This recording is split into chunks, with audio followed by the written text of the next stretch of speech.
Reka duhere ku murongo bya dusome bikeyi umwanya amasaha tufise ni makeyi ariko mu nkundire gatoyi dusome imirongo mike hanyuma duce tubandanye. Umurongo w'umunani. Ibyakozwe mu gice cya mbere umurongo w'umunani haravuga ngo ariko muzohabwa ubushobozi mpemu yera niyabaza ko muzoba ivyabona vyo kunshinga intayi Yerusalemu ni Yudaya hose ni Samariya no gushitsa ku mpera y'isi. Haleluya. Umurongo wa kane. Kane aravuga ngo maze akoranye nabo arabihanikiriza ngo ntibave i Yerusalemu atariko murorera isezerano rya data iryo mwanyumvanye. Haleluya. Matayo 28 umurongo wa 18 aravuga ngo ngehe nahawe ubasha mu ijuru no mu isi. Haleluya. Mamengo Imana iguhezagire mwana abandi businzi ivyo barimo. Haleluya. Yesu araje hagaze imbere yabo yazutse mu bapfu. Yohana 20 umurongo wa 22 intumwa ziza imbere yiwe ngo arabahumekerago ababwira ngo akira mpemu yera. Muhurikire neza. Mu Yohana yamaze kuzuka bapfuye. Mu gice ca 20 cyo muri Yohana umurongo wa 22 ngo intumwa ziri imbere yiwe arazihumekera ngo akira mpemu yera. Okay? Hanyuma aravuga ati nahawe ubasha mu ijuru no mu isi ni mugende muhindure amahanga yose muhatiza mu izina rya data n'iry'Imana rya mpemu yera na ainsi de suite. La grande commission que nous avons. Okay? Jésus yamaze kuzuka yamaze kunesha urupfu arababwira ati ndabahaye ubasha nahawe ubasha mu ijuru no mu isi. Yabahumekemo akira mpemu yera. Hanyuma hagaze imbere yabo ati ndabahaye ubasha ni mugende muhindura amahanga yose abigishwa banje. Okay? Mwese mike ikurikira araje sinzi ko ari n'umunsi umwe bwarenga canke ibiri araje arabakoranije ku musozi. Atanga babwira amajambo. Umurongo wa 4. Mumviza rero nababwira. Mugende i Yerusalemu. Ntimuhave. Singo muranyumva? Tushaka turajana. Mugende muhindura amahanga yose. Avuga ibiki byose muzovuga mu ndimi muzogira ibi nibi. Cette fois ça gira gende acabuza ngo ntibagende. Est-ce que c'est pas une contradiction? Warakoze ikorwa cyose ubabwiye ngo bagende bahindura amahanga yabo ngo uzo uri kumwe nabo gushika kumera y'isi. Mais cette fois-ci agira duge acabwira ngo munababwire genda murindire. Ntiyagire n'umagenda. Amaze kuduga ngo baciye bagenda kwiyuganira mu nzu. Comment est-ce possible? Abantu Yesu yahumekeye ko bakiriye mpemu yera. Yabahaye isezerano kuduhindura amahanga yose. Ababuza kugenda akababwira ngo bakagenda kwiyuganira mu cumba. Est-ce que Imana yari yihenze? Yari no. Nimiyazade kuza kuvuga ubutumwa. Nimutangure kuza gukora ibintu kanaka. Vous devez attendre quelque chose. Naho mwakijijwe reha kwiruka. Kuko umunsi Yesu yabahumekeyemo yakoze icyo Imana yakoze kuri Adamu na Eva. Igihe yarema Adamu ngo iramuhumekeramo imuha gusangira kamere hamwe nayo. Ngo maze Adamu kubw'icaha atakaza ubuzima buva ku Mana. Adamu wa kabiri wa nyuma ari we Yesu Kristo aje amaze kuzusaka aresha urupfu ngo afata intumwa ziwe azihumekeramo bakira mpemu yera bavuka ubwa kabiri mu mpemu yabo baronka ubuzima bushasha buva muri Kristo. Mumurikire gato. Ariko naho bari bavutse ubwa kabiri arababuza kuza kuvuga ubutumwa.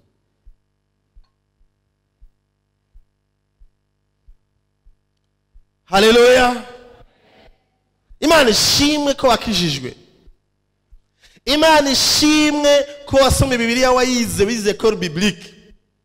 Ariko mpemu yera arambira kuri bugoroba. Banza witwararike kuko ije bisabwa imbere yuko ugenda gukoreshwa n'Imana ivyikangura aho hanze. Isi nta blague irimwo. Suko wavutse ubwa kabiri. niyo ugenda gusa mu nkomezi z'umwana w'umuntu isi irakumira iragushikana ahantu buriyo tubibaza gukurayo wavura wari wagiye gute urenda muvise ijambo rimbwira ngende kuzana abantu bugakiza okay sawa kubera iki Yesu yabanje kubwira intumwa ngo nibanze zirindire Yohana Batista hariya aciye imyaka 3 yavuze ngo iki ngo we ntazobatiza mu mazi gusa azobatiza muri mwemu no mu muriro nawe aravuga ati umviriza ababwire je narabatijwe muri mwemu mwarabibonye umunsi nabatizwa mu mazi nico gituma nazuye abapfuye nico gituma nakoze ibitangaza n'utwumiza nico gituma mwabonye ibitangaza byose byakoretse namwe rero kugira ngo mushobore kumbera ivyabona gushika kumera y'isi banza murindire habanze haze ubushobozi ryari mwemu yera niyabazako azoza kubabatiza muri mwemu kandi muzobatizwa no mu muriro kugira ngo mugende mushingira intaha ndagutumiye mfashe umwanya kuraba Petero wo ku munsi wa Pentecote Petero yatinye umukecuru avuze ngo yari kumwe na Yesu amaze oradashikotara hosene amaze kuzuzwa ubushobozi ubushobozi bumaze kuza kuri we ngo ahagarara ahantu aho bari gushobora kumwica à la seconde près ataba ngo nababwire basha umwe mwica umwe mwabamba ujya bere ati nabonye ibikorane bidasanzwe byinshi hariho ama microphone na sound system ziteye ubwoba mugasinigeze mbona ibikorane ko vyoroshe umuntu atagira sonorisation kuzana abantu barenga 3,000 gukizwa ku munsi umwe stavyo nabona Petero yatinye umukecuru avuze ngo wewe wagendeye na Yesu inyuma y'imisi mike gusa Yesu yaduze yaramaze imisi yugaraniye mu nzu hamwe n'abandi bariko barasenga isezerano ryawe Imana isezerano ryawe Imana ngo ubushobozi bumaze kumanukira arasohoka arahagarara yahagarara imbere y'abanyabyaha ababwira ubutumwa ngo uwo munsi abantu bangana 3,000 barakizwa kwa citwa Petero kwari wa wundi nyene hagati ya Petero yihakanye Yesu na wa Petero haje kuzana abantu 3,000 gukizwa habaye iki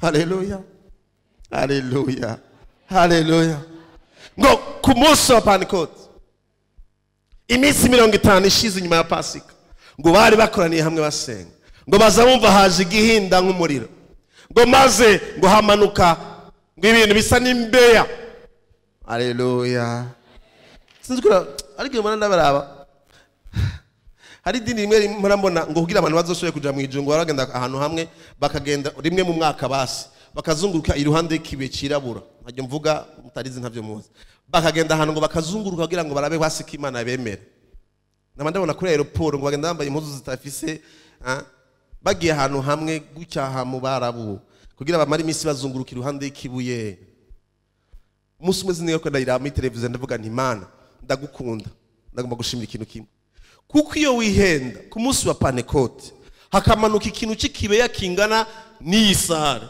bisaba ko abarundi kugira ngo bazoshobore kubatizwa bazagenda kukizunguruka tuba tugeze hega Mana ngo Imana ihitamwe kumwe wese ku mutwe wiwe aronka urubeya gumure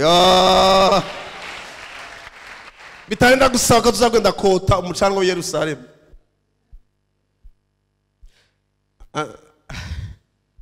ndakunda kugenda mu ngendo nyinshi hari ingendo njamwe nkavuga ni okay sasa ndiko ndaca hejuru yabijye bihugu vya Arabia Saudite cyangwa uriko aca hejuru y'ama ocean hafi yajya ahantu usanga ariko barakura petrol wamubona ikintu hasi hashinze twiyo swat mu mazi swatandukana akaba ariko barimba petrol symbole yuko iyo petrol ko barayimba iyo twiyo ndende biduza uri mu ndege urayibona abamaze voyage kenshi murayibona ucibona tuyishinze ukabona hariko urubeya ruguma rugira guke ofete imani majambo urubeya riko ratanga itangazo ravuga ngo mu nda y'isi abantu ngaha murati bakuvyumva ngo harimo ubushobozi bwa energy ishobora gutuma n'imiduga igenda kubw'ivyo naho batarabwimba reka dushereko ikimenyetso Mwemera avuga ati mu bazonyizera nzoshiramo ububasha haleluya ikimenyetso reka basinda baho ikimenyetso cy'umuriro kigaragara hejuru kugira ngo bamenye ko bakiriye muri mu bushobozi bashoboza gukora ibirenge ibisanzwe. Turashaka tuvuga ikangura. Haleluya, haleluya. Mwene data ukawifuza kubona ukoresha ibidasanzwe, ntuhagarare gusa kubera ko bakijijwe, ntuvuge gusa kubera ko wabatijwe mu mazi menshi, kuko abatijwe mu mazi menshi ntibakoze ibitangaza n'utwumiza. Hari uwaraje gupfa no kuzuka, aravuga ngo murindire ikintu kimwe ndababwira, hari uwundi azoza. Uyu azoza yavuze mu buryo bubiri, ngo azoba muri mwebwe, ngo kandi azoba kuri mwebwe. Vous avez suivi ça? Il sera en vous et il sera sur vous. Uyu mugoroba nenzanye itangazo ryo kukumenyesha ngo haciye imyaka irenga 2000 si Yesu gusa yaje, si Yesu gusa yapfuye, si Yesu gusa yaduze, ariko hariho uyundi yashoboje Yesu gukora ibyo wabonye yakoze, yaje mwisi kugira ngo aguhe ubushobozi bwo kugendera mu buzima budasanzwe. Uwo nawe yitwa Mpwemu Yera. Genda mwita umujama wanje sana, ari cool umujama wanje, yaraje ngaha mwisi. Haleluya.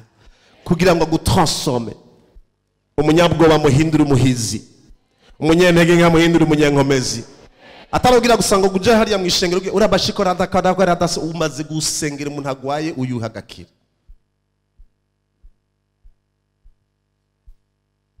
Weme yani yaje kugira ngo tuvuge mu ndimi. Mu ndimi ni kimwe mu bimenyetso ko ari muri twebwe, ni gusohora gusa kakandi ko kuri ntuze ko kugaragaza ko indani hari mu bushobozi. Cette fois ubwo bushobozi ko bukora iki? Turaremereye abantu aho hanze, tugenda tubabwira ibintu byinshi, tubatera ubwoba ngo nibaze mu shengero, ngo nibataza ngo nibapfazuja mu muriro. Ça ne change rien. Nous vivons comme eux. Des fois dusumvere ngene babayeho, tubakanga guhera iki? Demontra ko ari icyo ushobora gukora badashobora gukora, hanyuma nabe ko bataza. Pana amajambo menshi gusa. Yesu arabwira intumwa zarabwira ngo ndababwire ngo ibi ndi binyimenyetso. Arige avuga amajambo kuvuga uti ibisumi mu ijambo ry'Imana, iki kuri akajambo kuri kutagakuyemo ga Yesu. Ngo ibimenyetso ngo bizokwama. Cyaka dakano karantera ingorane. Ntabwo Yesu yivuga ati hari ibimenyetso bizoshobora gushika rimwe kubizera. Donc acaravuga ngo ibi bimenyetso bizokwama. Donc mende majambo bitariho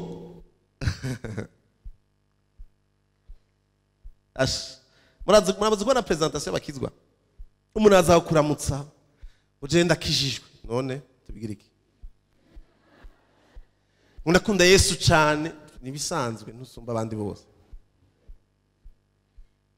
Umuntu mwe nibigeze gusanga kuri station yashize bamushiremo igitoro ata amafaranga afise, hanyuma asanga ariko abwira umupompiste ngo urumva ngo ugenda kijijwe ngo sengera hanaha ngo nyizere ngo ngende ngo hanyuma ngo nze kukuzanira ngo ndaza kuyakuzanira.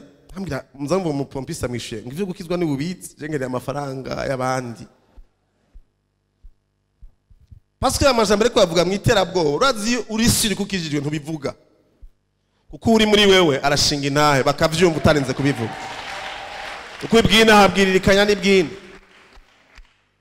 Sindashika unashaka gushika. Bera data ni waba ugomba kubona ikanguro shitsa imibatizo w'amazi gusa ntuhagije, wamwe Yesu kuvuga mu ndimi gusa. Bavuze ngo ibimenyetso bizokwama biboneka kubizera nibi. Bazo ikintu cyambere nsugutsofwa mu ndimi bazogira iki? Icyambere ni iki? Oya nahatari je ndimungere ngaha ico mutagitoye muca musohoka mubabari. Kimwe gusa ikintu cyambere kizokwama kiboneka kubizera ni iki? Cyambere ni giki?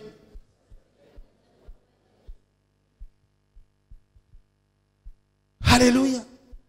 Question numéro 1. Uherutse gusenda abadayimoni ryari?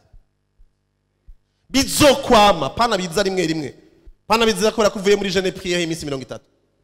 Bizokwama. Nubango umuntu yuzuye Mpwemu Yera ari sensible kuri présence démoniaque. C'est la première chose. Yesu yarinjiye umunsi umwe mu isinagoga yigiye gutya atana kimwe gusa umutipa barahagurutse hari inyuma ngo uri kuturondera kwiki parce que bari bumvise la présence kubera ko yari yamaze kubatizwa. Iyo umaze gukizwa wuzuye ubushobozi bwa Mwemu Yera aho ushitse tu peux savoir qu'il y a des esprits démoniaques ziriko zirakontrola ukavuga kubw'ubasha nahawe mu izina rya Yesu Kristo. Mwa daimoni z'umwijima asubira ikuzimu zitera induru ziragenda kuko uhagaze mu kwizera. Nigeze gusanga abantu bagize Jeune Pierre beko barasengera abantu iwabo ngo bakizwe nta kibazo. Numvirije ingene ko barasenga numva nakangutse. Umuntu arapfukama amara iminsi yisonzesheje ariko arasaba Imana ngo ihe agakiza umuntu bavukana. Sinzi ko dusoma Bibiliya imwe ntaho nigeze ndayibona. Urumva hari igihe dusenga Imana kubera bimwe twiyumvira muhira tukaca twibagira n'ijambo ry'Imana rivuga cyo dukora ibintu mu bigumbagumba.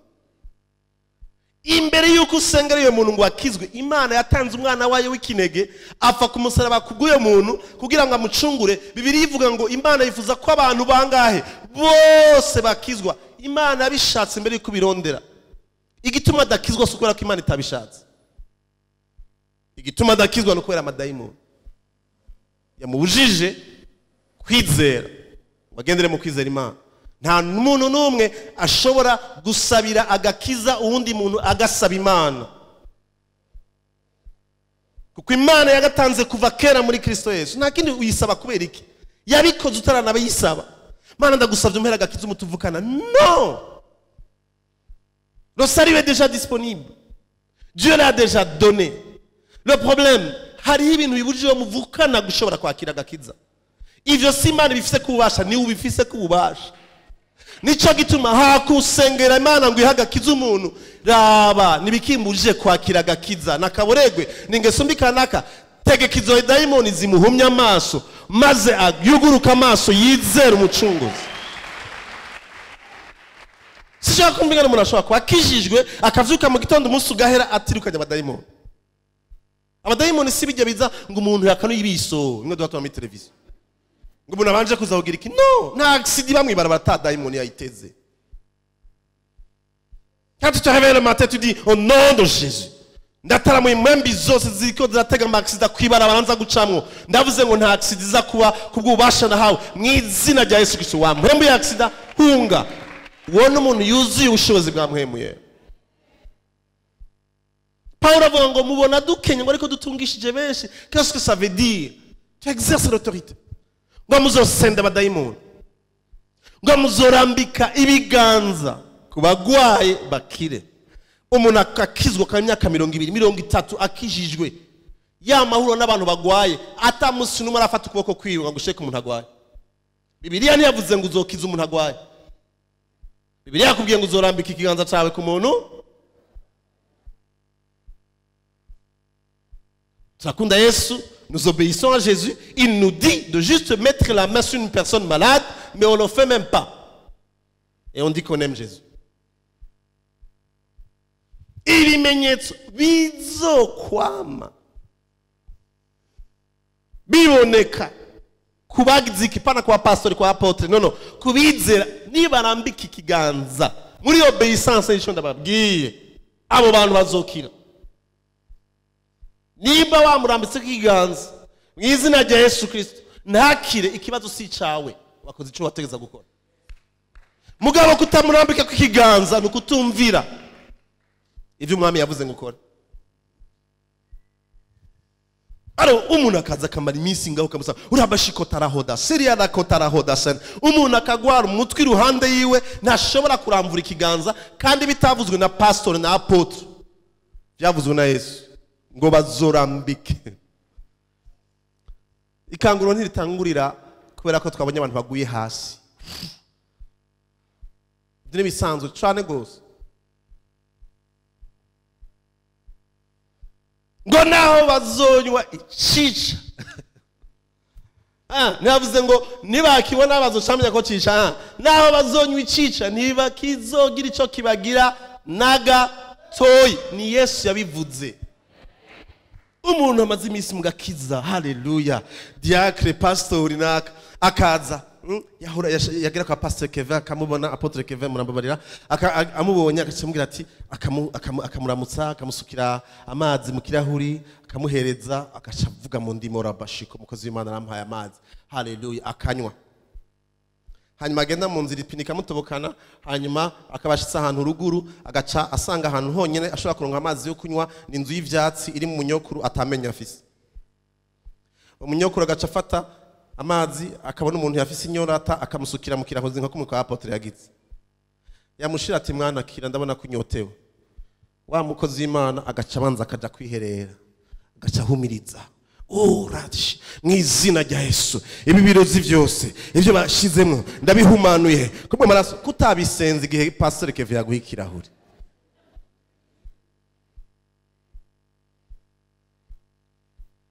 Ntavyo wabonye yashizemo ufise ubwoba gusa kumita kwa umupfumu ko rengene yisera gusa mu maso. Hari ijambo ryavuze ngo naho yobaye n'umupfumu cyangwa umurozi agashiramwe ivyica kutabibonye naho unywa ntaco bikugira nakurinda gupapa.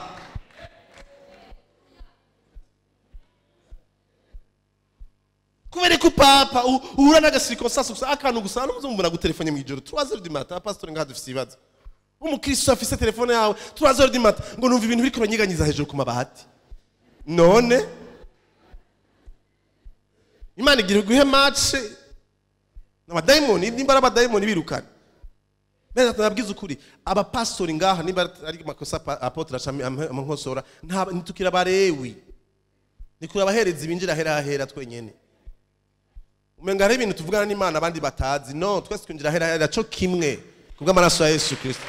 Ni responsabilité gusa dufise muri Kristo nta kindi. Ikibazo mfise niki? Uyu munsi urirukana abadayimoni urasengera abagwayi urambika ibiganza ku bagwayi bakira umuntu utinja gusa kubera ko ari akantu wariye. Wabibonye urabireka ngo utabibonye b'amahoro kuko ari isezerano wabivuze ntazi kubesha ngo ubiza ngo naho inzoka yoza gukomora. Yesu ntiyagombye kugira igicapo yari bya vrai. Muzogene mwaze Paulo urabika historia ya Paulo marabaka ariko yagiye ahantu begeranije inkwi hama Paulo agize guki inzoka irazira amufata iramukomora za nzoka zica puf arasegonda bose baca baraja ku ruhande bararindira anterema. Inzoka yamukomo yarapfuye karabaye yari yarumvise ntiyagendanye na Yesu mugari yarumvise bavuga ngo Yesu yaravuze ngo haleluya ngo ariko ubu muri yo nzoka ngo ayiterera mu muriro bararindira kwafa baca batangura bavuga ngo uyu muntu ni Imana. Muravyibuka marasome mbizakoze n'intumwa. Pourquoi? Parce qu'il savait que le maître, le roi des rois, le seigneur des seigneurs a dit que na inzoka yo gukomora ntikizokugira na gato. Cyarige tugera n'abantu dukorana ibikorwa nk'umvuye masiriki menshi cyane umukanya ndabivuze n'abana batsitaza turiko tucaye n'abantu mukanya nka saa 10 ahantu kure. Aravuga ati Imana yatubikira amabanga abasha nk'ubu wobona ahantu ndi aziko nza kwigisha ku mugoroba asharika kuza mu gikorani akavuga ati ntaco nza kuhakura saa 10 nari mu misozi hariya Trezone ko nigisha ahantu yitwa Ikibuye ejo nako nigisha mu Ruyigi bamfuye agasoni ko ari amabafura arankingira ibirato biracafuye kububaha n'agashati ndakambariye mu nzira. Abantu tugendana biye twitwagenda nko mwijoro cyangwa handi hantu bakabambwira ngo urarinda umva arege bishobora gushika nko muhagira urgence ndageze gushika fa passe ndagira urgence ndageza kufa ko nduga mwijoro nagize départ nka saa 1:45 nduga ruguru hamana bacambwira ngo urarindana ngo ntabwo bufise mu bantu b'abanyabwoba mu by'umubiri ndimwo vraiment ndimwo mugabo hari kintu iyo maze kumenya neza ntakekeranya ko Imana yampaye faveur naho mbwira ngo isi yose yahagurutse ngo ikubloke sinshobora kureka kugenda kuko hari ahantu nasomye havuga ngo uri muri haleluya nigeze kugenda gutepuza umwana ku ishuri usanga hari umuntu abantu batinya icyo gihe hari izina ry'umuntu abantu batinya gose hamara kirashika ahagarika imodoka mu nzira hama kirahagarara abavugana na directeur abavyeyi bose barazanye abanyeshuri abana kuri iryo shure bose barashikana ngaha abana batwara hari epfo bagaca batwara n'amaguru hama ndabaza habaye iki ngo none ubona ko nakahagaze hajya none baba buje ko murenga ngo ya merci sanaduzikiyo sanademare monoka hama canagenda uwo muntu acarambisa ndagenda nashikana umwana ku muryango hanyuma ndamukura muduga hama ndasura ndaduga arambisa ndabandanya hama shitse ndabaza ninde yabahaye itegeko ryo guhagarara nga habaye iki gusa twishizemwo kujya mu ntahagaze hajya tutorenga nababwira kuri gukizwa si ibintu byo ku muntu wo kuza kuririmba rero amen dimanche no kugira umuntu yama y'imyozi imisi yose gukizwa no kwakira ubushobozi bwazuye Kristo bumukuye mu bapfuye ubwo rero bwo budutakisha aba data tu n'as pas crainte ce monde ikintu cyonyine nkenera kumenya ku muntu ari imbere yanje nuko adakijijwe mbandi muri position de force quelles que soient les circonstances. Parce que celui qui est en nous est plus fort que celui qui est dans le monde, qui est en eux qui sont dans le monde. Plus fort que le diable et les démons et tout le reste. Ngomba mfata umwanya gusenga. Ivyo nagomba kwigisha sino biheza byose kuri mugoro. Abantu benshi bakijijwe cyane cyane abaririmbyi n'abajene barondera amavuta. Sinzi ibintu babibabwiye ibyo bintu. Je baraza mu biro bagatonda ngo nshaka ngo dusengere ngo dushaka amavuta. Harana bavuga amavuta atabaho. Baje fa passerage ngo nashaka usengere amavuta yo kuronga ngo yo kuronga amafaranga.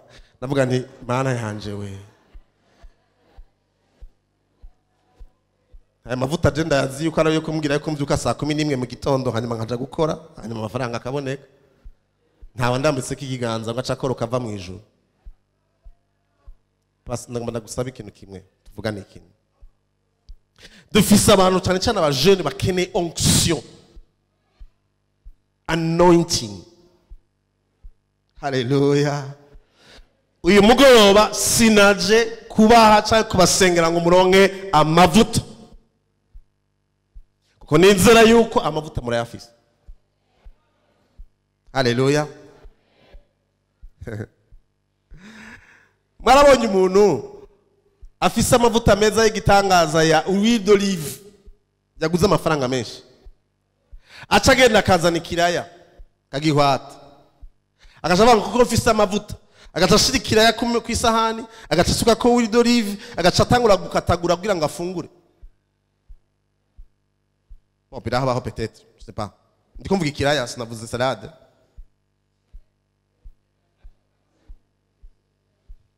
Iyo ufashe amavuta ukayashiramo inyama ucuzitora ukazirya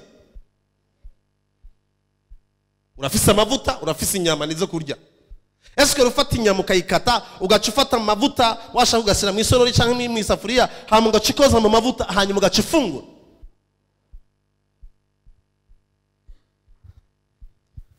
Yesu niyavuze ngo azoje kubabatiza mu mavuta.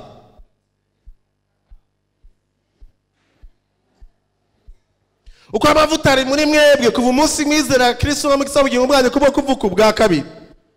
Ariko kugira ngo amavuta ahindure ikiraya akeneye iki? Kugira ngo amavuta transform inyama akeneye iki? Umuriro. Anointing and what? You need the fire. Ndashima Imana ko ata confusion yaduteye. Yareke tubwira ngo azobatiza muri mwemu. Hanyuma ashatse kuvuga ko ari gishusha ko bagomte kugereranya mwemu n'umuriro. Ahakurikira acha avuga ngo azobatiza muri mwemu, mabaye mu muriro gusa. Chaque fois mu mwemu no mu muriro. Muzobatizwa mu mwemu, vuge mu ndimi, uzuzwe ubushobozi, ainsi de suite. Mugabo muzobatizwa kandi no mu muriro nta mwanya afise kubisigura. Umubatizo mu muriro si ibyo gusa tugusengera ngo fire tugira dusenge mu kanya utari bwo batizwa urabatizwa ntimumvana ngaha umva ngaha mubaciye mu muriro nta blague utinya uragenda hakiri kare ureza ikibazo umuriro ufise suko atabushobozi ufise mugi ikibazo umuriro ugira nukugenda kwatsa urukwi rugitose rutaruma ya une condition il faut que urukwi rubagumye kugira ngo ushobore kwaka umuriro. Le baptême de feu commence par les épreuves.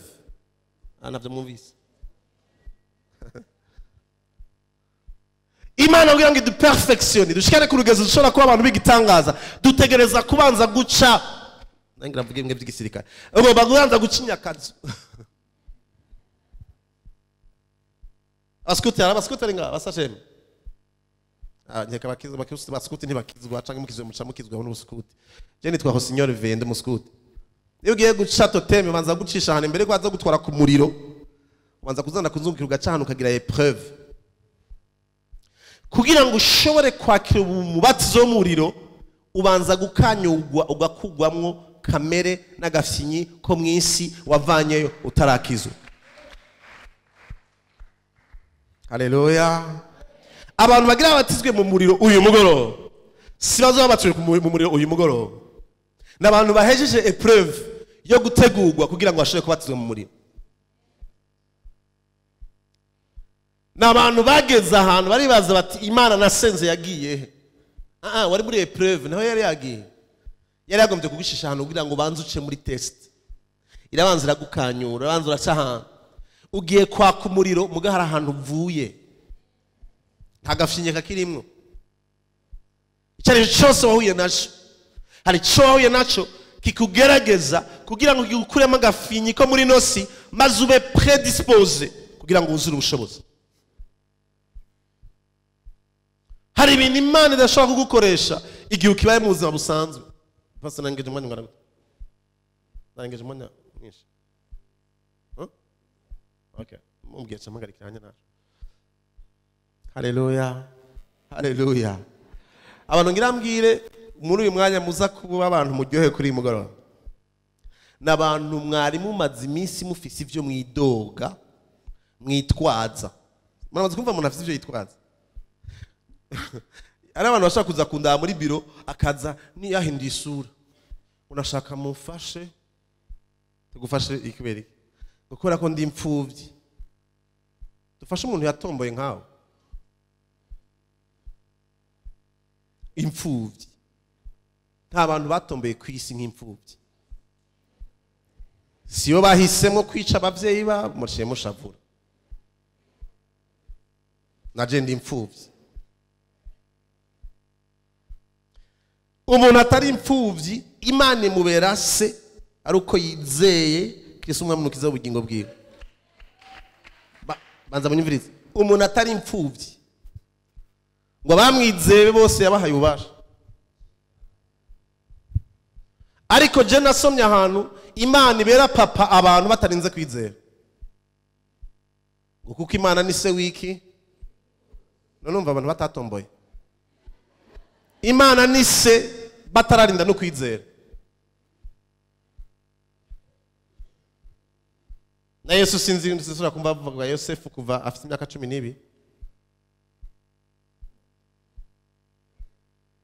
nimba harabaye ikibazo nimba warahunze nimba warashonje nimba waraciye mu bibazo bitandukanye utarizera nimba ukiri muri kurabica muri uyu munsi uri kuraba equipe uri kurakugwa mu isi uri kurakugwa mu Egiputa kugira ngo be bien disposé mpagaze ngaho imbere yanyu munsi ndashobora guhagarara nkafata microphone nkavuga ubutumwa ariko imbere yuko mbatizwa mu muriro naramara imajoro 4 ntafungura nararaye hanze nasaba indaro umunsi banyirukana ejo banyirukana narabaye handa cishwa hano ndabimpunzi ndaba umuntu abuze umuvyeyi ndabuza honja ndaba amasikonsance y'ubuzima hamushika hano kuvuga iti Imana kubera iki niko nakijije ubundi pourquoi est-ce que je suis en train de souffrir Je ne savais pas que Dieu dans son amour yariko arankuramo agafyinyi k'iwacu naho nakuriye n'ivyo nabayemo kugira ngo amprepare umunsi umwe nuzuye ubushobozi bwamuhemuyera nshobore kugenda atakintu na kimwe kintera ubwoba muri ino si.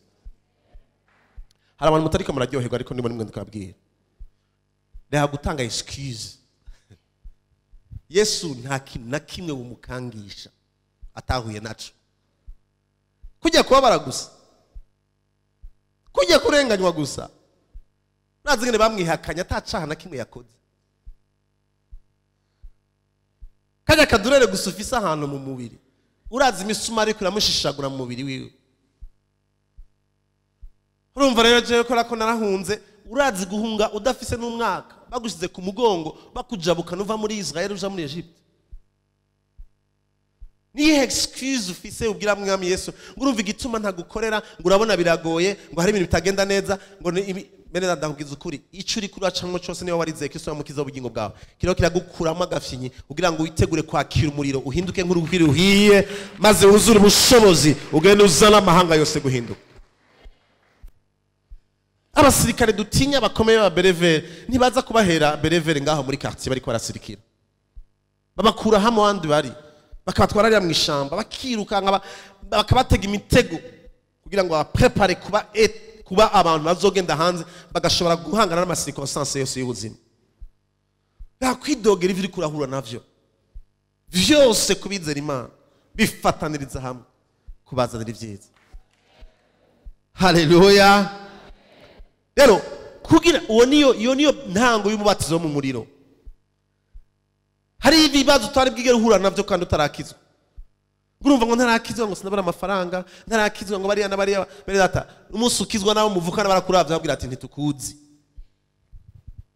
Bagutera ikigongwe, uri kuraca ahantu. Uri kuraba equipe. Umunsi uzokuzura ubushobozi.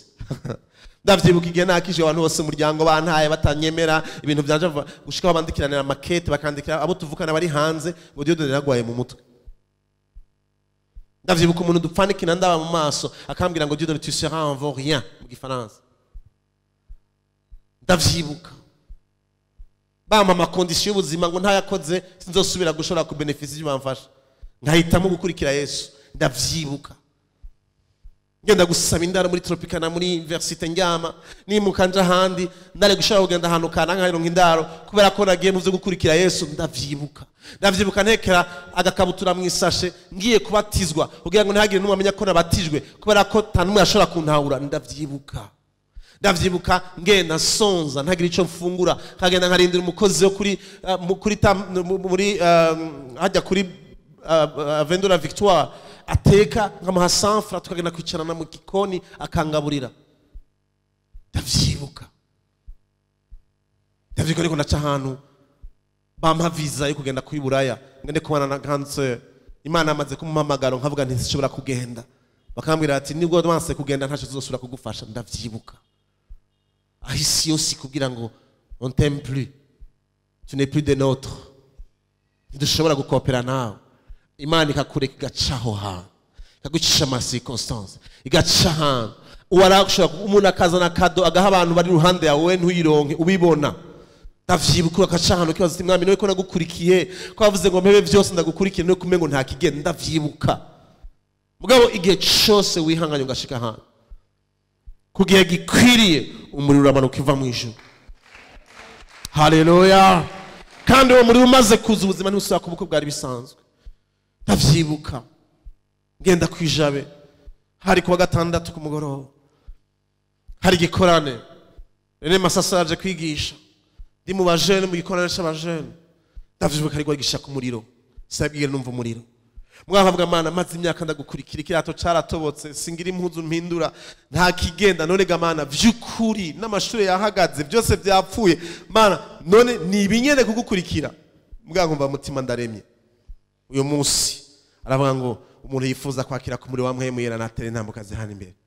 Ndavyibuka ninjira hamwe n'abandi ntazi ivyo ari byo ninjiyemo ndaza mpagarire hari yahejeje kugira yari yasavye la veille kwa gatanu yigisha avuga ngo sizosubira kwigisha ahantu hatari tapi shasha bari bazanye tapi shasha ya vere. Ndavyibuka haje imbere kwijana ariko arigisha atangura gusengera abantu muri ruvuye mu ijuru umanukira ku buzima bwanje. Naherutse nkojeje ko ikiganza nikanguye eglise iri vide amatara bayazimije. Hari umuntu yitwa muzi nyakwigendera Terence, Pasteur Terence, umwe yavuga ubutumwa kumusaga, niwe yarandindiriye gusa yicaye iruhande yanje afise marinete yanje. Ndavyibuka nicara mbona ibintu vyahindutse, hakumuvugisha ntangura guhaguruka ngenda ndavuga mu ndimi mwishengero ndi jenyene ndavuga gushika aho nsarara. Nja muri bus nashaka kuvuga ijwi ryagiye. Kuvuye munsi ubuzima bwanje bwasuye kubwo bwari busanzwe. Kuyo munsi naragenda nkahagarara kuri po harya kwa Mungu, abandi bagiye gutembera nkahagarara kuri tujya dusima kavuga ubutumwa abantu bakihana. Inshuti zikanca bakavanga ujya umuntu asigaye agwaye mu mutwe. Kuvuye munsi nagenda tous les dimanches après-midi ndabandi kuri place de l'Indépendance. Ndi harya hari abanywara umugi ndiko mahangana nabo bantuka ndababwira ubutumwa na Bibiliya bavuga bati uragwaye mutwe mugabo ndababona bapfukama bihana bakira kisomo kisaba ubugingo bwabo. Hajya mubona hari za sokara na za imbere ya Rona hari jardin ya mbere mu gisagara yitwa jardin ya Rona, niho nagenda kwirigwana n'abanywara umugi ndababwira ubutumwa. Iryo shaka sinarizo ryarivuye muko ryarivuye ku muriro nari mperutse kuronka mu minsi mike.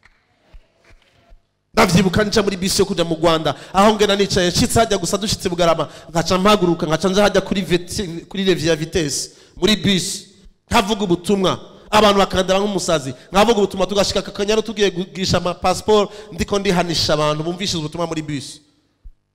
Ivyo nivyari byakunde imbere yuko umushobozi umanuka ubuzima bwanje. Ndavyibuka Imuso urashobora kuvuga ngo boke abakozi Imana umuntu aza gahagarara akavuga mbere data sivyo kuzana imiduga y'igitangaza n'ibiki byose saho vyahereye. Sivyo kuvuga ngo umuntu yakurambitse ko ikiganza ucuza ngo ucuronka ibitangaza. Abantu basigaye barondera n'ibitangaza vy'imiduga, nta munsi numwe nigeze mfukama imbere y'Imana isa muduga. Nta munsi numwe. Mugani baza ko ngendera mu miduga myiza mu gisagara. Nta munsi numwe mu myaka 15 nigera nsora mu kanwa kanje jambo ndagusavye amafaranga Mana. Ko ndazi ko amafaranga Imana ntiyatanga ko nikora muri Berbe. Ariko icyunzi ni kimwe, umuriro wiwe uri ku buzima bwanje, ivyumviro vyiwe biri muri jewe, nta kintu gishobora kumuza koronka ivyo nifuza gushika. Takwitwaza ibintu bitaragenda uko ushaka. No. Niwe waraze yarakuhaye kuvuka bwa kabiri, yaraguhumekeko, waronse ubuzima bushasha. Mugara kubwiye ati reka kwihakaza ntarakaguha, banzurindire gushika umunsi ubushobozi bwamanukiye ku buzima bwawe. Niwe wagenda aho hanze n'ibigusaba kurinda kuvuga amateori menshi. Abantu bazoza barondere Kristo wabo utarinze kubabwira amajambo.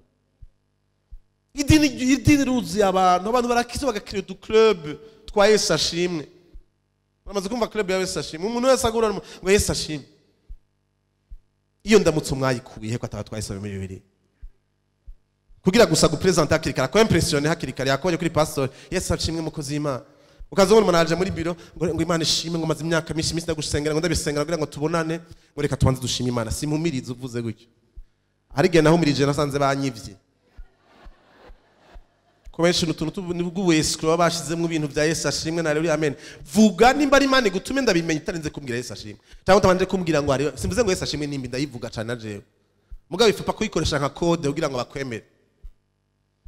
Uzuye mwe muyera urenganye gusa atacuvuze barabimenya ko uzuye mwe muyera. Amasaha yagiye. Nakubwiye ngo nimba wifuza kubona ubayihuza mu budasanzwe, wifuze kubatizwa mu mazi, muri muhemu no mu muriro. Niyemera kubatizwa mu muriro wemere kandi kuca muri épreuve. Kuko Imana ntishobora gukorana n'inkwi zitumye. Tu dois d'abord mourir sur la chair. Les convoitises. Les convoitises c'est pas nécessairement bya bindi twita ibyaha byinshi gusa. Non. Juste une vie confortable. Ta vie confortable. Predata iyo umaze kuzura ubushobozi bwa mwe muyera, ubwami bw'Imana niyo priorité y'ubuzima bwawe. Nta kimwe mu byo ukora kitaba kiri principalement pour la gloire de Dieu. Ni watora na invitation ya mariage ziracyariho, invitation ya mariage yanje. Kuri invitation ya mariage yanditse ko uni pour la gloire de Dieu et le salut du monde. Nabwo Imana umunsi nogira projet mu mutwe yo gukora ikintu kidafise intumbero kugira ngo ubwami bwawe bwaguke n'abanyabyaha bakizwe uzocungura muri nosi.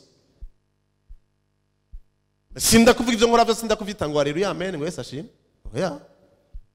Mugabo toujours derrière l'objectif imwe ni gute abanyabyaha bo kwizera bakamenya ko isomo kisaba ubugingo bwabo, ni gute ikintu cyo tuma izina ryawe rishigwa hejuru. mwishishanye n'ivy'iki gihe nyamara muhindurwe gose. Ivy'iki gihe bishobora kuba ari ivy'abaporoti, ivy'iki gihe bishobora kuba ari ibintu byo kuja muri royenge bakizwa. Haleluya, umuntu akinyegeza muri groupe gusa, mais la vie n'a pas été transformée. Sinifuza ko muba Yesu wo kuva ku mwaka umwe no ku myaka 30. Ngomba kubona Yesu wo kuva ku myaka 33 ku mwaka 30 gushaka kuri 33. Sinifuza kubabona kubera ko mvuga ngo murabagororotsi gusa. Yesu natari yakoze muga nta bushobozi bwari ko bigaragaza mu myaka 30 yari amaze. Siya kubona Petero ambwira ngo turazinanye na Yesu twaragendanye, ariko ku munota umwe gusa kano gato kakatuma mwihakana. Je préfère Pierre, Petero w'inyuma y'umunsi wa Pentecote, aho n'igitutu ciwe gusa ariko ararengana abagwayi bakira. Oh haleluya. Agenda agahura n'umuntu amugaye adafise amafaranga, avuga ati amafaranga uri kuradusaba nayo dufise, ariko icyo mfise muri jewe nzi ndakiguhaye mu izina ya Yesu Kristo, va hasi utaha. Isi nikeneye abantu baza ku presenta bambaye umusaraba n'ibiki byose. Haleluya, haleluya, Yesu ashimwe. No, abantu bakeneye kubona ubushobozi bwazuye Kristo mu bapfuye. Abantu bakeneye kubona inyishu z'ibibazo. Ndakarangiriza kaka ndavuze nk'umuntu akara mukwera apote ndamwubaha, aho kandi aravyemera nawe ko ari nk'umwana kuri jewe. Nico gituma mvuga nk'ukumengo mvuga nk'uri muhira. Sinabakariya banyakubahwa abakozi Imana, abantu mwatewe iteka n'igihugu n'abandi muvyeyi bafasuri muri ngaha mubabarire.